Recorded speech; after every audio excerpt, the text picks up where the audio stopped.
I'm expecting is the president to speak to the very purpose of the state of the nation, all right, as provided in the constitution, um, so that on a day like that day, the president should speak about um, not only about the policies in place, but how he has been governing this country, managing the affairs of this country and the resources of this country, and what has been the outcome, so that it is not just about highlighting what successes have been registered, but also what have been the challenges, and to be very honest and direct in that manner, um, so that he can lay out the challenges in detail,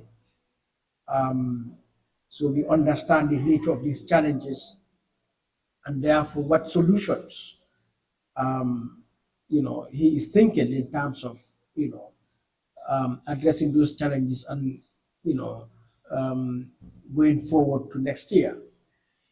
Uh, the fact remains the past year has been a difficult year for Gambians. Cost of living has been high. Issues of security, service delivery, whether it's healthcare, education, electricity, but also there has been serious issues of corruption, government inefficiency, abuse of office. These are all issues under his watch, and these are all issues he should address and tell us as Gambians what he understands the nature of these issues, and therefore how he intends to address them. But at the same time, also to speak to the issue of law enforcement, because part of these problems is a lack of law enforcement or limited law enforcement. That is why um, corruption or inefficiency or abuse, disregard of the law takes place. So the issue of accountability is important. So, this is what I expect him to speak to Gambians, not just to give us technical, narratives, to give us official narratives, as what is indicated in project documents, all right, but to speak to Gambians heart to heart, all right. Yes, and I hope he would do that. He would have the courage and the honesty to have that kind of conversation. Yeah, so I think my thoughts about the oil issue is there is limited transparency. And so that will be one of the issues I would want him to clarify. I have seen the press statement that the Ministry of Petroleum issued, and they didn't say anything new or anything interesting. But what we know is the idea of oil. It is government itself under Jame, from starting from there that they said we have oil. There are prospects for oil. Um, they created a ministry for petroleum. Um, they created a petroleum house. In fact, built a big building called it Petroleum House. Um, so it raised the question, therefore, why was that done if there's no petroleum? And now they're saying there's no petroleum, but then ask the question, then why don't we close the Ministry of Petroleum since there's no petroleum? And seek other ways how to invest in the whole process. There's a National Petroleum Commission. Maybe we just need only a commission, not a whole ministry. So we need transparency beyond what he has been saying that because the issue is not Senegal is stealing our oil. I mean, we need to speak to what is in our A1, A2, or to A6 blocks. What has happened or had happened, with FAR, for example, and so on. So I hope there is transparency. But beyond the oil issue, yeah, we currently have the assets, the German assets. That's also another fundamental issue, exactly, that he needs to talk about. It's unfortunate that until now he has failed to address this matter as he should, because it was his government that set up the German Commission and that took charge of German assets. and sold German assets, most of it, some by the commission, of course, but the commission submitted a report to them. And so it is the government's responsibility, his responsibility, to make sure they have documented everything, and so also share information with Gambians. And so to wait until 5 years later, only for us to realize all of these things, I think it's a huge indictment against his government and his leadership.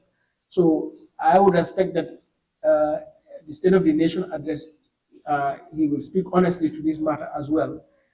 Some of us have called that he should have established an independent inquiry, presidential inquiry, to look at what happened with the assets after the Jana Commission. He has failed to do that, and of course we know there's a parliamentary inquiry. But I mean, that is also within the purview or the authority of the parliament to do that. That does not excuse or substitute for a presidential inquiry.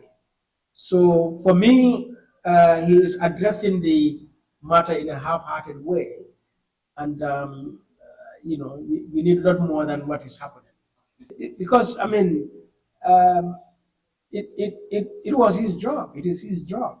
I mean, as I said, he set up the Joint Commission to do a job, set up a ministerial commission to do a job, and this whole matter is under the purview of the government. Um, in the first place, they failed to do what they were supposed to do. This is why we are in this situation in the first place.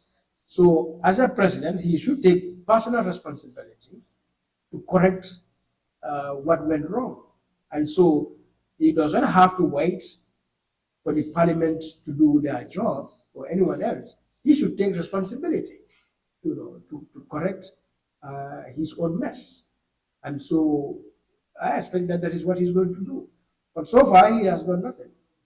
But on their part, I hope they will also look at this matter thoroughly, objectively, and make sure they are transparent about it, and ensure that the process is open in a way that it allows for participation, and of course to make sure every issue is considered, nothing is pushed aside, um, so that we get to the bottom of this. So that is what I expect the parliament to do. And of course, we are watching them to see what they do. Um, but notwithstanding, still there's a concern because we have seen parliamentary inquiries, how they are done, and then the issues that normally come out. Yeah, so we hope the parliament would learn from its previous experiences to make sure this does not go in the same way. So we're watching them. Yeah, so it's about law enforcement. We've seen the incidences of armed robberies, for example, but other law enforcement issues, murders, even what would be considered, suicides, but also petty crime in the society. In terms of armed robberies, I think even got to a point where we saw the CDS of the army giving a shoot to kill order to soldiers. So what does this mean, really? Um, I think we cannot just look at it in terms of the police, law enforcement, in terms of what the military is doing, but it also has to do with the social, economic, and the political environment.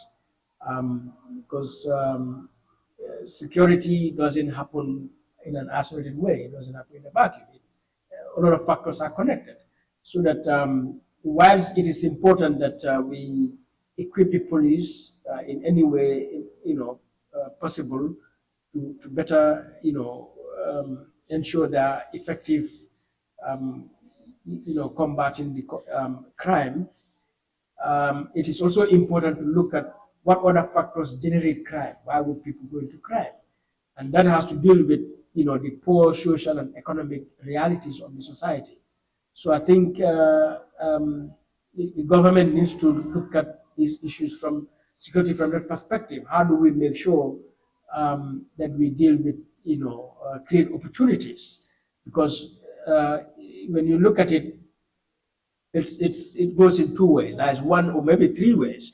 There's a security element in terms of crime, okay, but we are also seeing the issue of drugs, substance abuse, all right, but we are also seeing incidents of backward. All of these are indicating serious social economic problems. So, how much can we equip the police when you look at it? So that at the end of the day, um, whilst we need to equip the police, but to realize that that in itself cannot address crime and the security situation in the country, it is very important, primary, that indeed we create a kind of social economic conditions in this country that would, limit the incidence of crime. So I hope he will speak to that. Certainly, any government, every government in the world has, you know, is providing social economic services anyway. I mean, they will tell you we have built schools, we have built hospitals, we've created programs and projects for this and that. Um, but yeah, we've been doing that since independence. And the incidence of poverty, of deprivation, of unemployment, of high cost of living also continues to rise. So maybe there's a need to go back again and look at, actually, is this approach we are taking, is this viable? Because it is not helping to address the social economic conditions of society. Yeah, I think our agriculture is hugely under resourced, but also mismanaged, and there's sort of corruption in terms of Ministry of Agriculture, and neglect. Once again, um, when you look at our lands and our population, all the opportunities are there for Ghana to be a food self-sufficient nation, because we have fertile lands, we have a lot of water, and we have the population in any way you can imagine, that would go into agriculture, or that is involved in agriculture, whether men and women, young and old, and so on. So what has been lacking since independence is the lack of strategic, consistent, and support to agriculture. And until now, we are facing those problems, whether it's fertilizer or buying of the lots of farmers and other implements and so on. Storage, transportation, marketing. These are all issues in our agriculture. We just got out of Tabaski, for example. We look at livestock, because we need to look at agriculture in broad sense. So we look at livestock, and it's unbelievable that at this time, up to this time, when it is Tabaski, Gambians have to rely on livestock from abroad. So it raises the question: what has government and the Minister of Agriculture been doing? We have a Department of Livestock Services. What have they been doing to build and develop the livestock sector of this country? Which has hundreds of thousands of livestock, goats, sheep, cattle, pigs, and why have these livestock not been transformed into a source of wealth and food and employment, and development in general for this country? So these are all issues that I hope the president would think seriously about it and see what mechanisms henceforth are they going to put in place. You know. Yeah, I mean, I have spoken about that already, to say it is an unjust, discriminatory provision in the Criminal Offences Act. I think we should all agree that insult, for whatever reason, by whoever against whoever, is not, should not be encouraged. It's bad, and so it should not exist in our society.